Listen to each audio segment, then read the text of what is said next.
ગુજરાતમાં ગરમીની તીવ્રતા વચ્ચે હવામાન નિષ્ણાંત અંબાલાલ પટેલે મોટી આગાહી કરી છે। તેમના જણાવ્યા અનુસાર રાજ્યમાં ગરમીમાં ધીમે ધીમે ઘટાડો નોંધાશે, પરંતુ તાપમાનમાં વધઘટ ચાલુ રહેશે।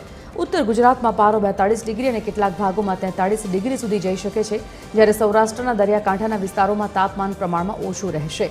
17 મેથી તાપમાનમાં ઘટાડો થવાની સંભાવના છે, પરંતુ તેની સાથે પવનની ગતિ અને આંધી વંટોળનું પ્રમાણ વધશે।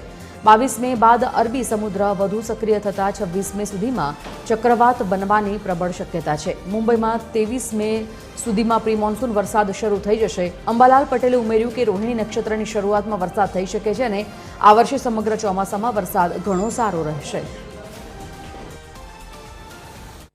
ધીરે ધીરે ગરમી ઘટવાની શક્યતા રહેશે। મહત્તમ ઉષ્ણ તાપમાનમાં ઘટાડો થવાની શક્યતા રહેશે અને લગભગ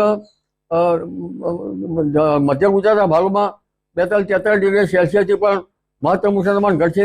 ધીરે ધીરે 41 ડિગ્રી 42 ડિગ્રી સેલ્સિયસ આવશે અને ધીરે ધીરે 40 ડિગ્રી સેલ્સિયસ જેવું મહત્તમ ઉષ્ણ તાપમાન થવાની શક્યતા રહેશે। ખાસ કરીને 18 તારીખથી મહત્તમ ઉષ્ણ તાપમાન ઘટવાની શક્યતા રહેશે અને તારીખ 20 સુધીમાં મહત્તમ ઉષ્ણ તાપમાન ઘણું ઘટવાની શક્યતા રહેશે।